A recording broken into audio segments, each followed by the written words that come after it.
want to become a better version of myself. So every day I look at it as an improvement, a step in a positive direction, better than the day before. No, that's a nice. Well, let me just say good afternoon to everyone who is listening. I just hope, just as Mr. Alex is saying here, I just hope that everyone sees it that way. But it's whether it is in reality, whether it is that way. Yeah. Well, let me tell you something. It's even better when things aren't going in reality as you may want them to. You're in a kind of a tight spot. Things seem a bit gloomy or very gloomy. That's when, sorry, you have to put the positive mindset in place. Because sometimes, if you listen to this calypso, I don't know if you ever get that kind of view of it. But to me, that tend to be a very sarcastic calypso. Which one is that? Which one is that? The meaning, the same calypso that play. Okay. You know, should I say? You mean the Black sarcastic? Stallion? Yeah.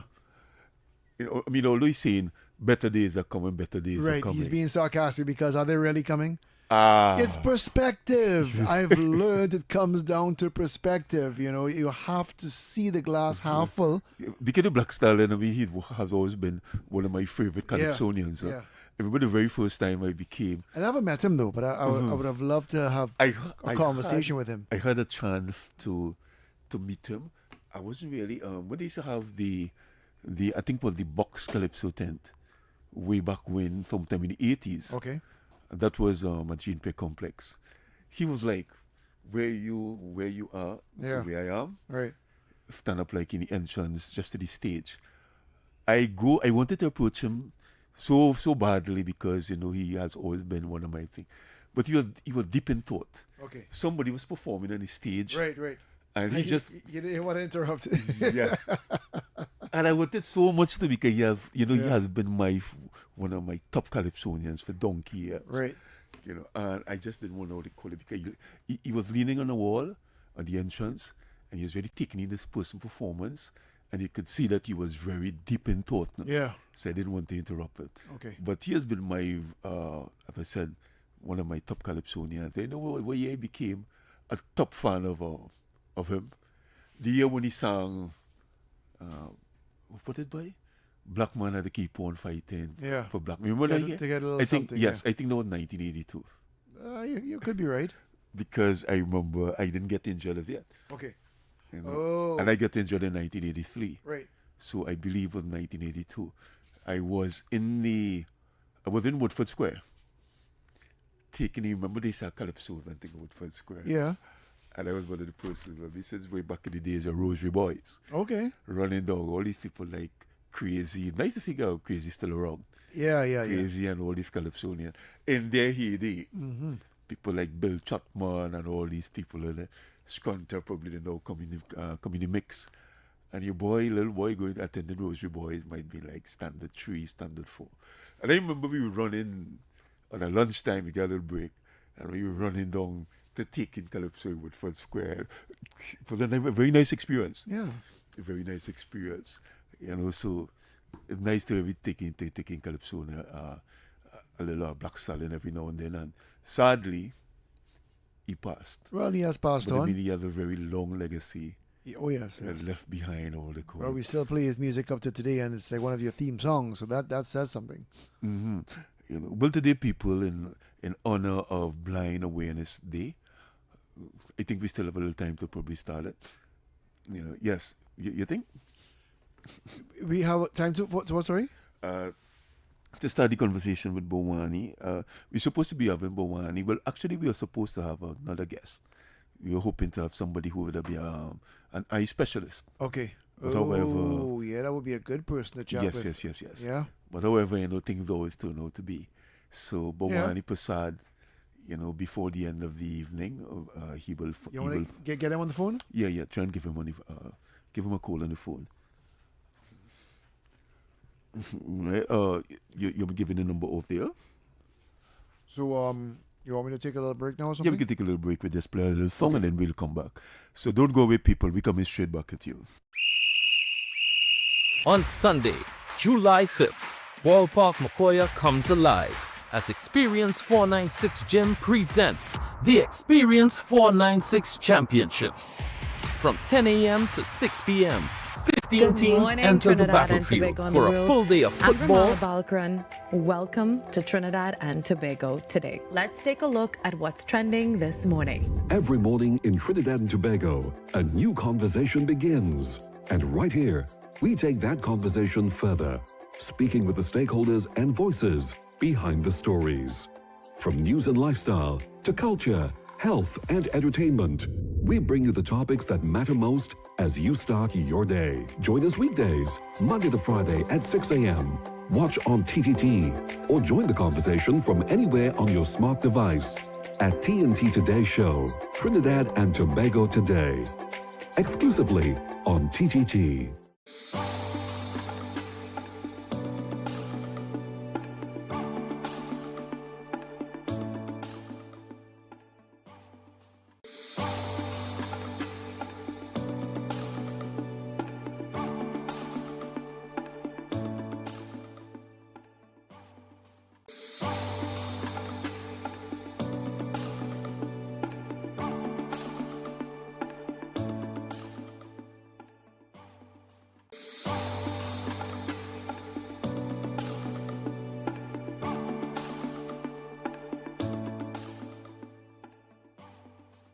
Good morning, Trinidad and Tobago and the world. I'm Vermala Balkran. Welcome to Trinidad and Tobago today. Let's take a look at what's trending this morning. Every morning in Trinidad and Tobago, a new conversation begins. And right here, we take that conversation further, speaking with the stakeholders and voices behind the stories. From news and lifestyle to culture, health, and entertainment, we bring you the topics that matter most as you start your day. Join us weekdays, Monday to Friday at 6 a.m. Watch on TTT or join the conversation from anywhere on your smart device at TNT Today Show, Trinidad and Tobago Today, exclusively on TTT.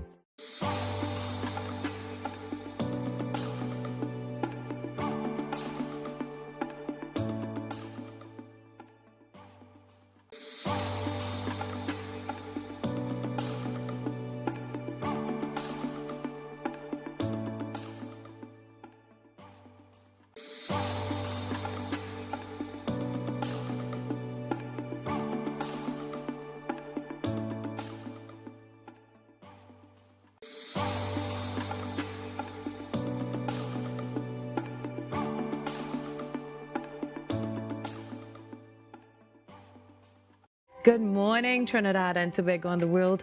I'm Vermala Balkaran. Welcome to Trinidad and Tobago today. Let's take a look at what's trending this morning. Every morning in Trinidad and Tobago, a new conversation begins. And right here, we take that conversation further, speaking with the stakeholders and voices behind the stories. From news and lifestyle to culture, health, and entertainment, we bring you the topics that matter most as you start your day. Join us weekdays, Monday to Friday at 6 a.m. Watch on TTT or join the conversation from anywhere on your smart device at TNT Today Show, Trinidad and Tobago Today, exclusively on TTT.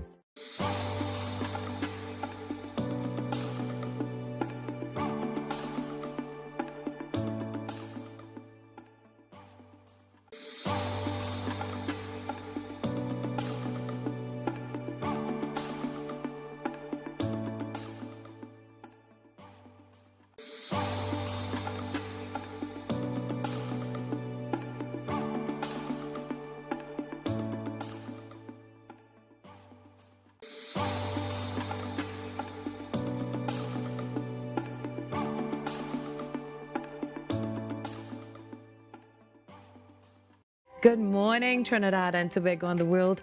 I'm Vermala Balkaran. Welcome to Trinidad and Tobago today. Let's take a look at what's trending this morning. Every morning in Trinidad and Tobago, a new conversation begins. And right here, we take that conversation further, speaking with the stakeholders and voices behind the stories. From news and lifestyle to culture, health, and entertainment, we bring you the topics that matter most as you start your day. Join us weekdays, Monday to Friday at 6 a.m. Watch on TTT or join the conversation from anywhere on your smart device at TNT Today Show, Trinidad and Tobago Today, exclusively on TTT.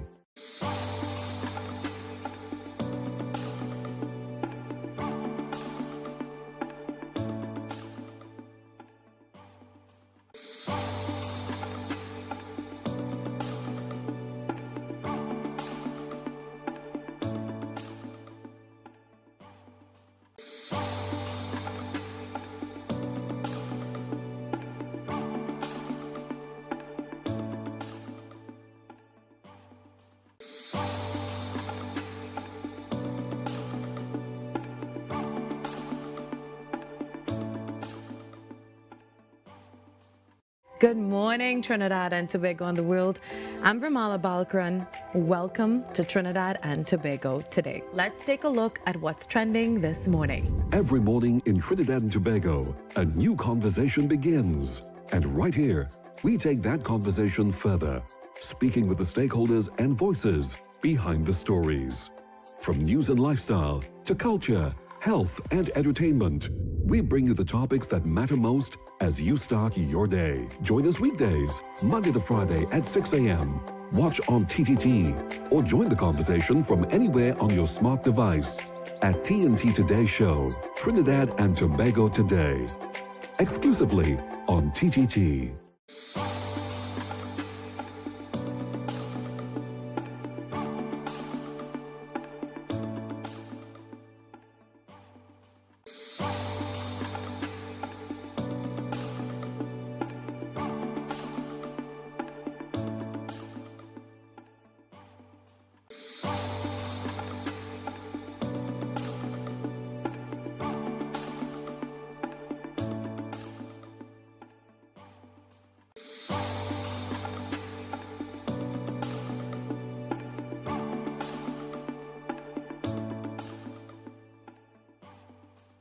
Good morning, Trinidad and Tobago and the world. I'm Vermala Balkaran. Welcome to Trinidad and Tobago today. Let's take a look at what's trending this morning. Every morning in Trinidad and Tobago, a new conversation begins. And right here, we take that conversation further, speaking with the stakeholders and voices behind the stories. From news and lifestyle to culture, health and entertainment, we bring you the topics that matter most as you start your day. Join us weekdays, Monday to Friday at 6 a.m. Watch on TTT or join the conversation from anywhere on your smart device at TNT Today Show, Trinidad and Tobago Today, exclusively on TTT.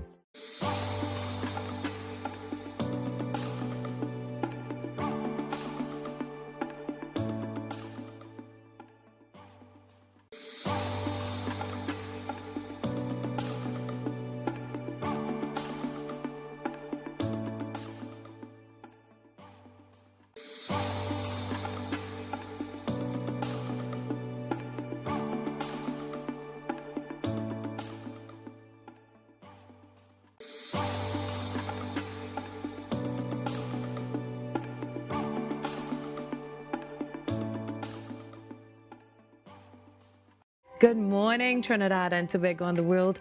I'm Vermala Balkaran. Welcome to Trinidad and Tobago today. Let's take a look at what's trending this morning. Every morning in Trinidad and Tobago, a new conversation begins. And right here, we take that conversation further, speaking with the stakeholders and voices behind the stories. From news and lifestyle to culture, health and entertainment, we bring you the topics that matter most as you start your day. Join us weekdays, Monday to Friday at 6 a.m. Watch on TTT or join the conversation from anywhere on your smart device at TNT Today Show, Trinidad and Tobago Today, exclusively on TTT.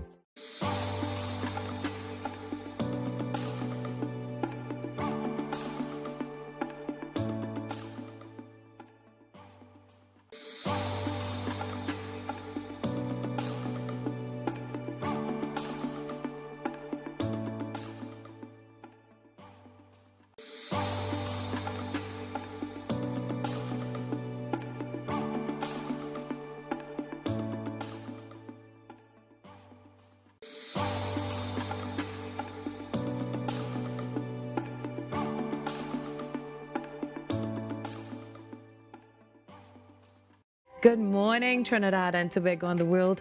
I'm Vermala Balkaran. Welcome to Trinidad and Tobago today. Let's take a look at what's trending this morning. Every morning in Trinidad and Tobago, a new conversation begins. And right here, we take that conversation further, speaking with the stakeholders and voices behind the stories. From news and lifestyle to culture, health and entertainment, we bring you the topics that matter most as you start your day. Join us weekdays, Monday to Friday at 6 a.m.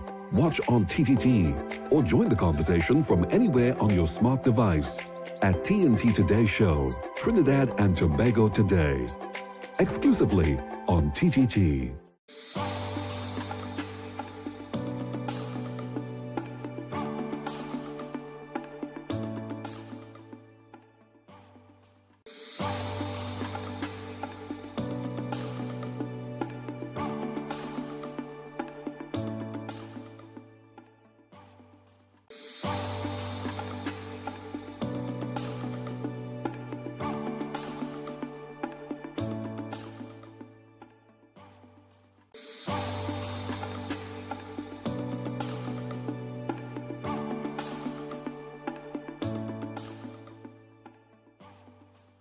Good morning, Trinidad and Tobago and the world. I'm Vermala Balkaran. Welcome to Trinidad and Tobago today. Let's take a look at what's trending this morning. Every morning in Trinidad and Tobago, a new conversation begins. And right here, we take that conversation further, speaking with the stakeholders and voices. Stewart, Sir Roland, and Bawani, good afternoon to you. Good afternoon, good people. And good afternoon, dear Bawani. Welcome to Beyond Limits once again. Yes, Bawani. Well, in honor of Blindness Awareness Month, we have the Tuesdays available to you. Yeah. At least for the rest of the month. Okay, so The stage is yours. All right. Well, today we were supposed to be dealing with An eye care and specialist. blindness All right, students yeah. and with an eye specialist. Mm-hmm. But because of circumstances, we had to make the last. They had to make the last minute shift. So this is why I am kind of pinch hitting. And sometimes you're like a Batman, getting ready to bat and not ready Of to bat. course. Of course, But of course, of course. That's the way the cookie comes. Okay, so today is the last Tuesday in the month of May. Mm-hmm. We are coming very close to the end of blindness awareness period, not just in Trinidad and Tobago, but throughout the region. We had a number of agencies hosting a number of events over the last couple of weeks, especially in Jamaica. We got the word of Zoom platforms every day where they spoke on different issues, including eye care and that kind of stuff. Other countries did other things.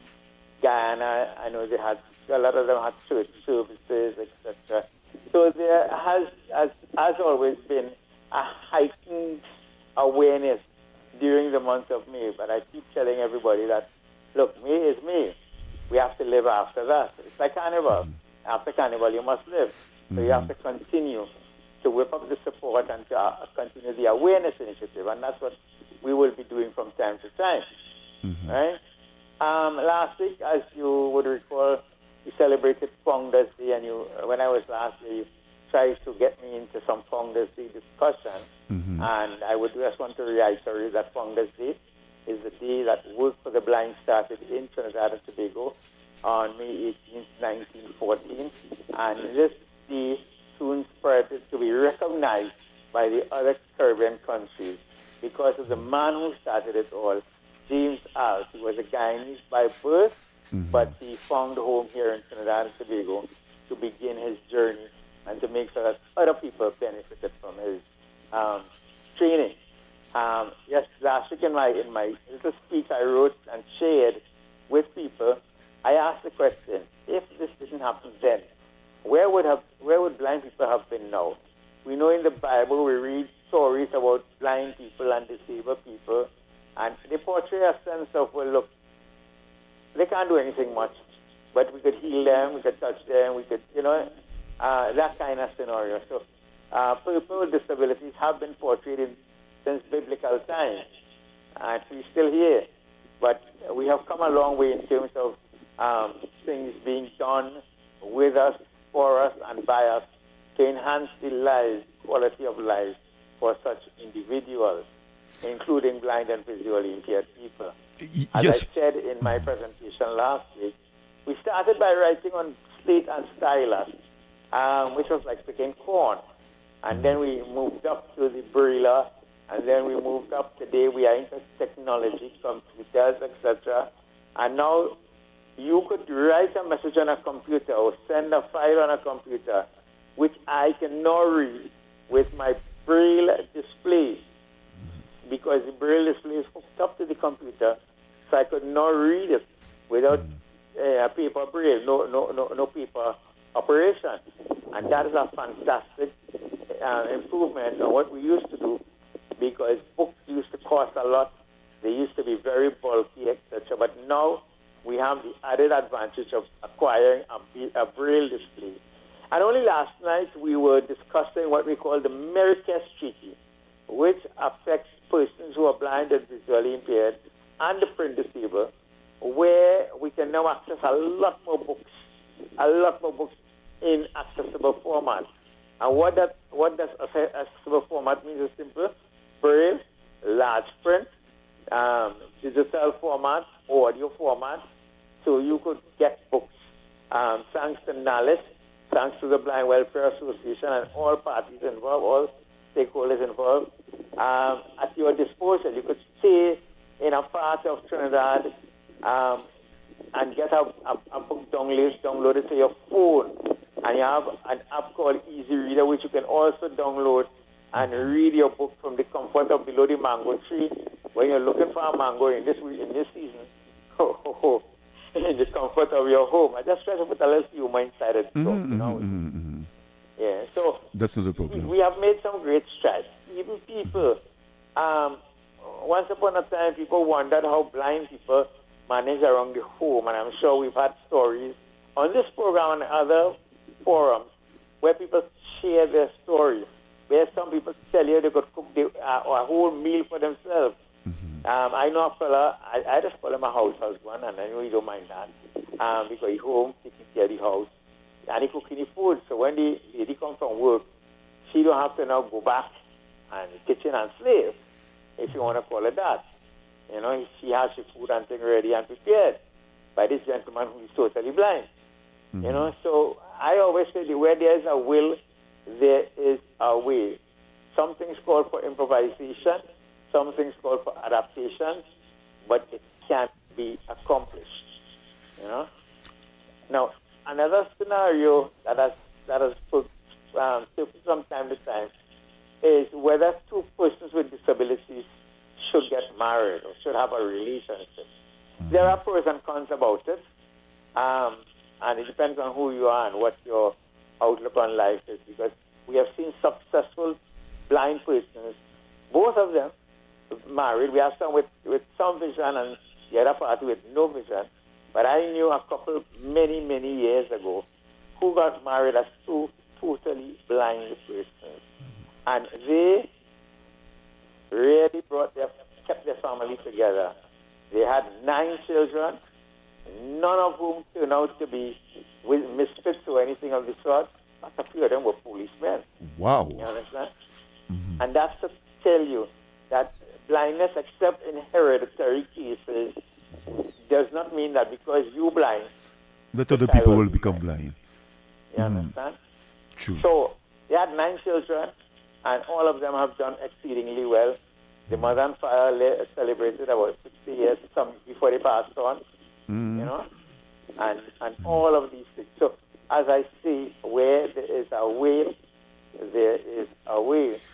Now I know that the hard of hearing impaired, the deaf and the hard of hearing impaired, will find themselves marrying persons of the same kind, because from a communication aspect, it works. You understand? Now, for example, if a blind person is trying to communicate with a deaf person, it will be a little more challenging. Like you, Roland, if you try to communicate with a deaf person, it might be very challenging because to start with, you don't know sign language. Yes. You understand? But I don't, and I think at one time we had a couple a disabled couple. I know we're talking things in general today. We had a disabled couple at Cheshire Home in San Fernando, where they both were on a wheelchair. And the operators of the home at that time, Dr. Colimon and others, thought a bit, well, look, they're married. Once they're happy, we're happy, you know. You know?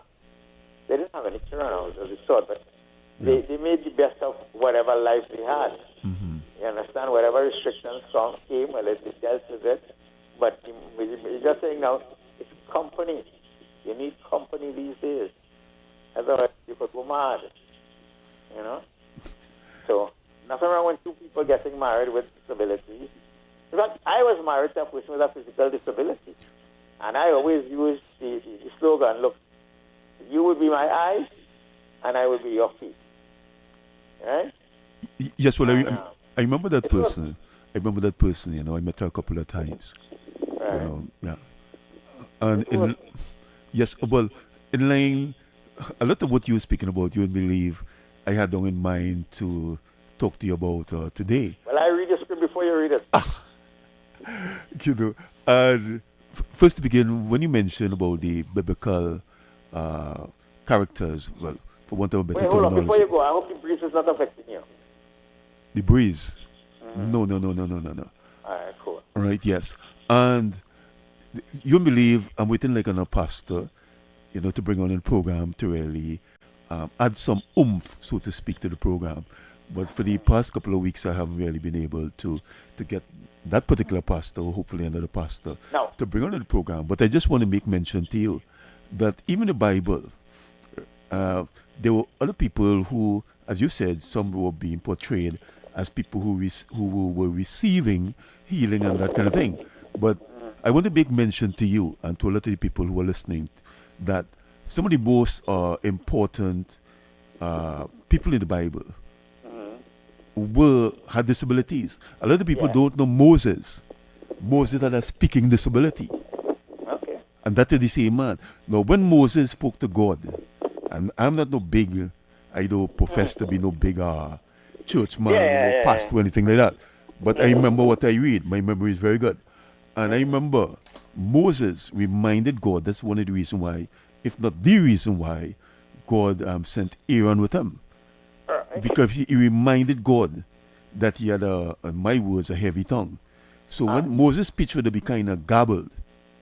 Now you can imagine Moses telling the Pharaoh something to the effect, Pharaoh, let my people go. Yeah. He tight tongue, so he Yes, can't- very kind of lazy tongue.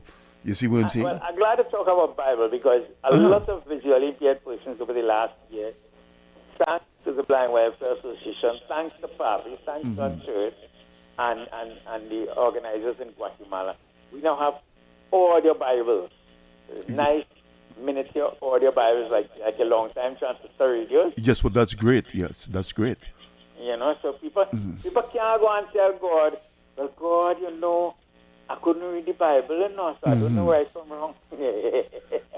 Yes, so as I was saying, Moses reminded God when I believe of when God showed up in the bush, the piece of bush with the fire that was lighting or something like that. God spoke to him in the wilderness, and reminded God when God decided to send him to the Pharaoh that he didn't have the confidence to speak, and that is one of the reasons, if not the reason, that I said God sent Aaron with him. You see, so Moses was very important, and that is the same man who led the Hebrews out of captivity. So I want to remind people that Moses had a disability. The other prominent person in the Bible was Samson. Right? If you remember, when Delilah betrayed Samson, They dug out his eyes. right? They betrayed when he was betrayed by Delilah. Right? He was blinded. Right? And one of the key things, and I want to say to the rest of the world, and that's one of the reasons why I have problems. That is my personal feelings. Right? I have problems. I've never voluntarily gone to church, and I'm saying it publicly. Because, see, I don't deal with hypocrisy. You see? Whether it's church, I don't care who you are. It could be a pastor, it could be this, it could be... I don't care what church you belong to. But I don't deal what I will call spiritual hypocrisy. You see? Because what I'm saying is here, and I've seen it nationally here, you cannot say that you are of God, and then you're not dealing or speaking on behalf of disabled people. I'm telling you that nationally, I'm saying it worldwide, although listening on the net. To me, you cannot say that you are of God. I hear you. Hold on. I hear you. Hold on. But Hold on. I don't want to lose my trail of thought. Good? Because the most important thing here is that the most holy being, the God himself, the Most High, dealt with disabled people. Because when Samson prayed to God to get back his strength, he was blind before he pushed down the two central pillars. And according to the Bible, God gave him back his strength. So what I'm saying is here, if that even the most supreme being dealt with disabled people, and what I'm saying here, if you're not saying or you not want to speak on behalf of disabled people, what you are saying is here, logic will say here, will teach you, will tells you that what you are saying is that you're greater than God. Because if God gave back Samson his strength when he was blind, and you are saying that you're of God, and you, if you're aware of it, if you're not aware of it, because if you follow one of the common things in the Bible or any holy book, if you're not aware of it, then you may be excused. But if you're aware of it, then you cannot be excused. You cannot come before the Most High and say, well, God, I'm not aware of it or whatever. You're aware of it. And one of the things that I'm saying here, by saying to the world, one of the things I'm doing here is making all who say that they are serving God, whatever name that they're calling him, all who say that they are serving God, well, at least if they're listening to this program, they cannot say when they see God, if they live to see God, whether it's in the next life or this life or whatever, they cannot tell God that they were not aware of it, because I'm making sure that they hear about it today, this afternoon. all right, I'll take this to another level. All How right. do people react to disabled people in a church setting? Now, I know that there are some churches which now have special services with sign language sessions, etc., etc. But to the average individual, I have observed that yes, many of them, they want to talk to you. They want to talk to you, but they don't want to talk to you because they're still afraid that they will what you have is contagious. Two, they will see people. They're not coming from church, eh? You see people walking in the hot sun with stick and all kind of things. Old, it don't necessarily have to be blind people, old people, whatever, elderly people, etc. Yeah. They would not say, well, look, how far are you going? Can I give you a lift to a point? Or can I take you home? They're speeding away. You understand? So, all of these things make me think, are you a good civil church-going person, or do you go to church just because? You understand? Yes, well, Bawani, a churchgoer is not necessarily a person of God. A lot of people goes to church and they go to church for various reasons. A lot of people going to church is fashion. A lot of people is a social norm. You see what I'm saying? Well, I'm a person that go to church because a lot of the other people go to church. You see what I'm saying? Good? So what I'm saying is do not equate church attendance to being into the holiness. I just want to put forward there. You see, and you also know that in some churches, when you go for communion, they feel that instead of you follow the line to go for communion with the guidance of somebody, they have to come and give you it, you have to sit down ready and collect your communion and whatever. You understand? And there are some people who are talking from a religious perspective, yes, who still carry the notion that you're like this because of the sins of somebody else. Good point. You're correct. You understand what I'm saying? And there are people who believe that. You know, there are people who believe that.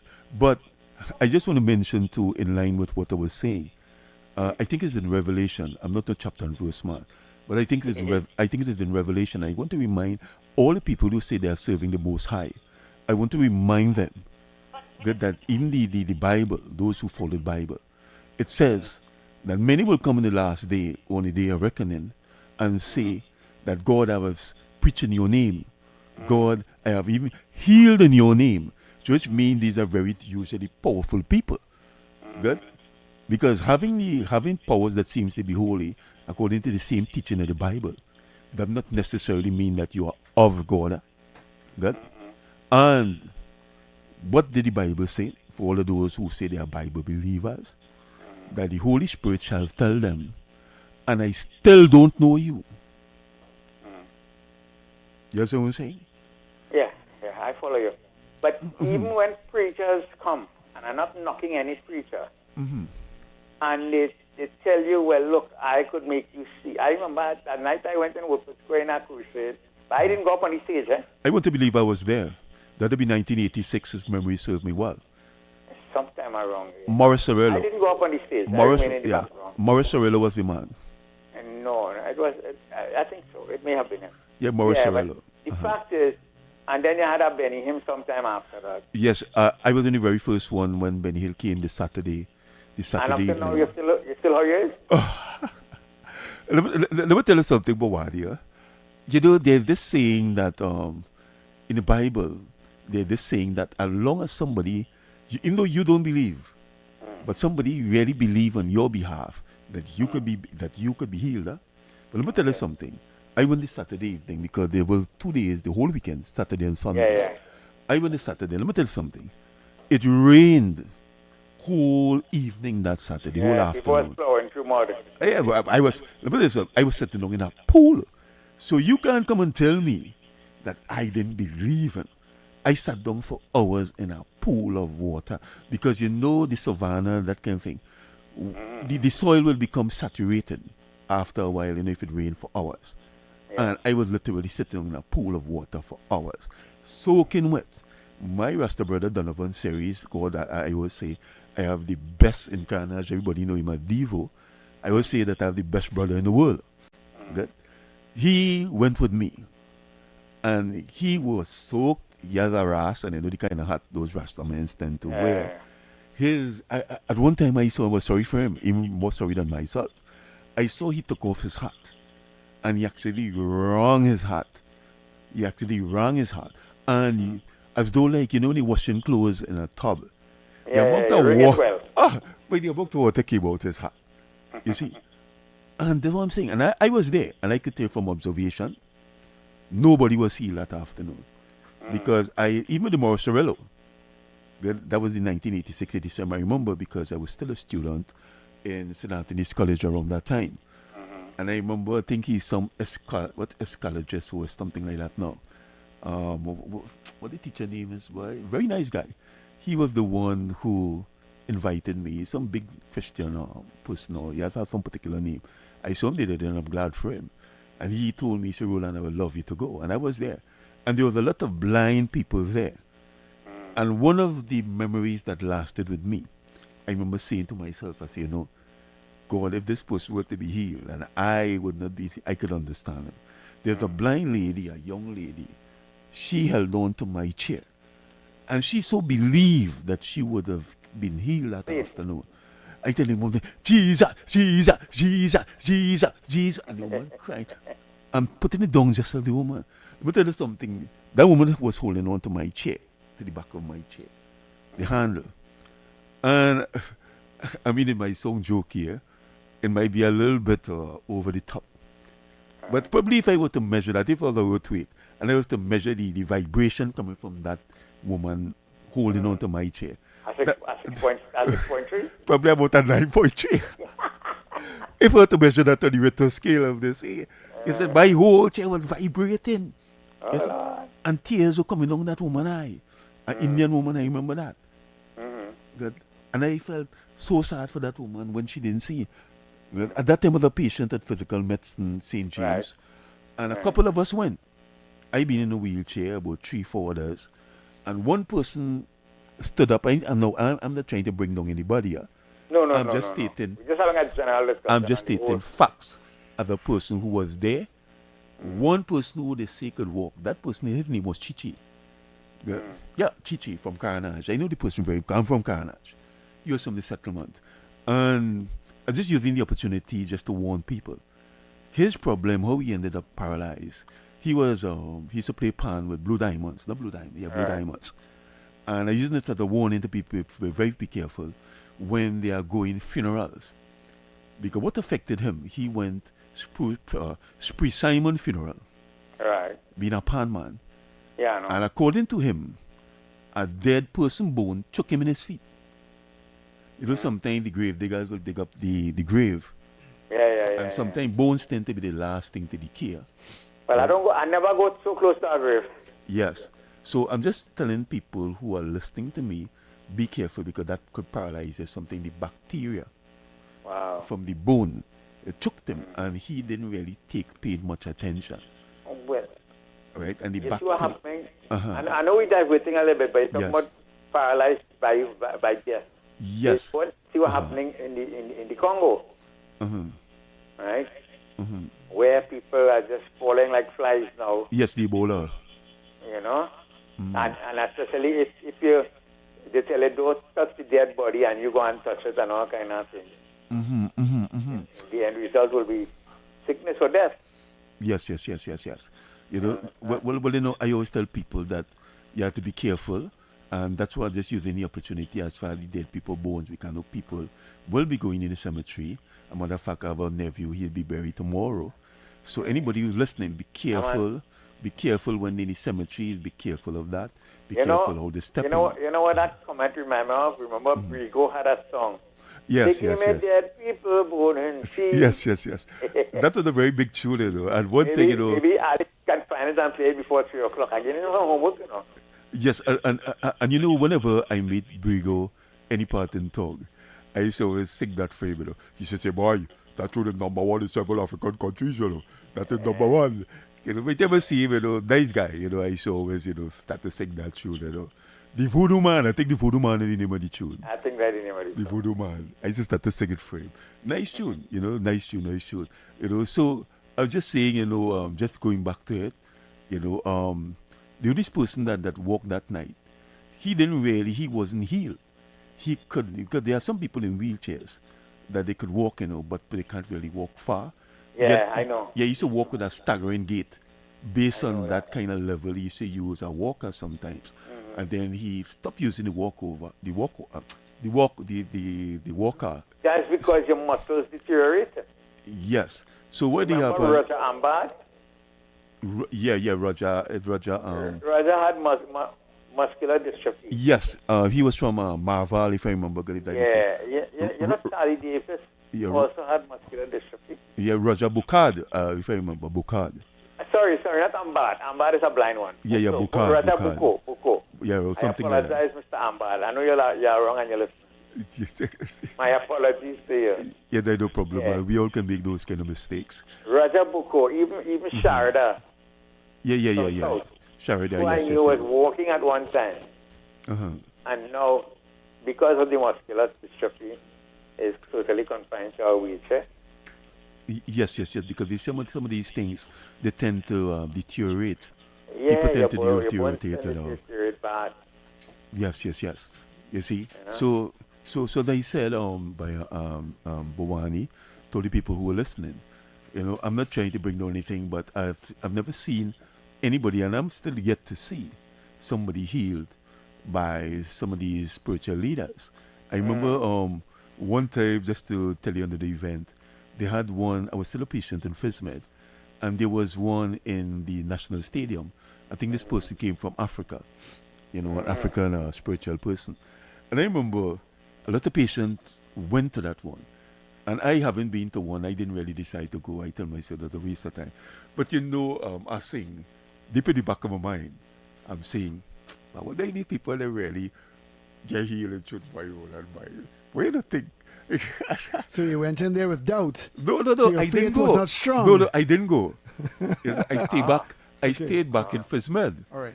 But those who newly got injured, Yeah. they never had the They ask us experience. to be cured. Right. Yes, the access to be And cured. that's the next thing about people. That some people tell themselves, well, I don't want to do anything, God go heal me. Yes. God have a Good point, plan good and a point. purpose for every individual on this planet. Thank you very much. I agree with that. And that is important to note. You go, you get a disability, you take your therapy, you take your rehabilitation, and you continue living. If one day God decide, well, boy, I'm going to give you back to 2 normal feet, and he do it overnight. But so wait, I'm glad for you. You Yeah. understand? It's like having sight today and losing it tomorrow. Who you blaming for that? Yeah. You understand? Good point. So- Good point. You have to approach life with an open book. With an open book. Everybody. No, And but I then mean, with the amount of accidents and things, well, other things could happen. yeah, well, now that you mention accidents, that's one thing that I always say, because you see, from a government perspective, the people in power that be, in this country we have a kind of way that the powers that be, they wait until things get out of hand. For example, there will come a time when there are so many people with disabilities based on accidents, based on gunshots, because you have a lot of criminal activities now. And a lot of people, if they don't die, they end up disabled. It's just people But- don't really see it. But a lot of it is preventable and avoidable. Yes, I agree. But Let me be real about it. yes, but unfortunately, it happens. And what I'm saying is that we really need the people, the powers that be, to see that later on, next 10 years, we'll have a lot more people with disabilities. And I'm saying that in the context that the powers that be need to put things in place that people with disabilities will be more independent, whether it's to create their own business, whether to be in terms of jobs and all these kind of things. Because if they don't, imagine how much people will have about the next 20 years, and imagine what will be the outlay of the social welfare department in terms of the disability grant and all these other benefits and them kind of thing.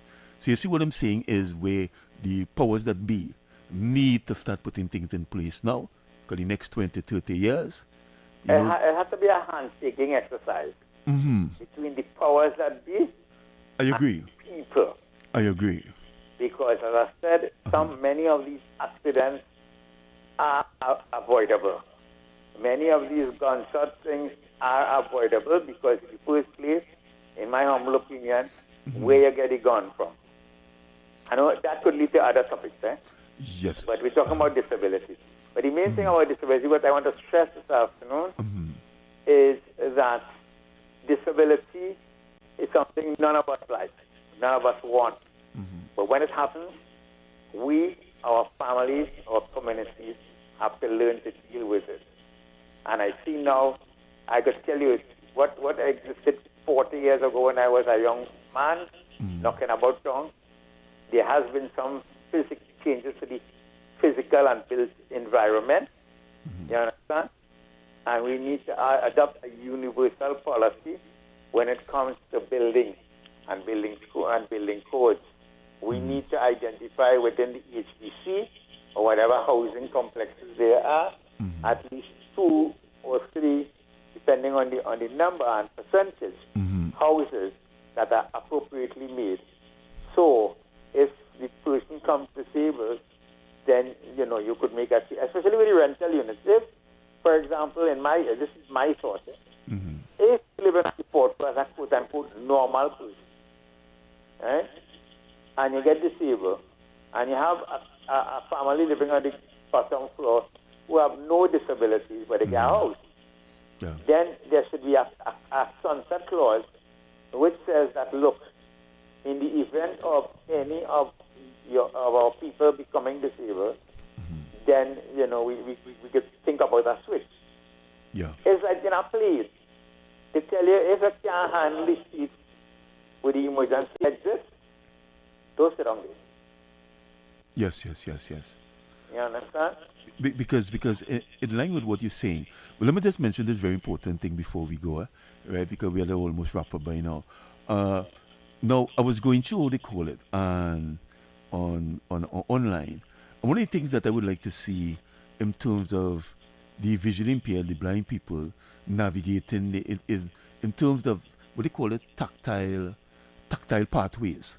Because I remember in Japan, right, the same TJ Maxx, he travels a lot, a good friend of mine, and he actually made a video, and he was showing you where from the subways in Japan, blind people could come out of, let me say, from the train, and they can navigate their way because there are pathways painted in a certain color, and it have like a certain feel to it, different feeling in terms of the tile and thing, and they could find their way from the subway to any other part of Japan, because all they have to do, all they have to do is follow this, it have a different kind of But even in England, and those metropolitan countries, they have those things.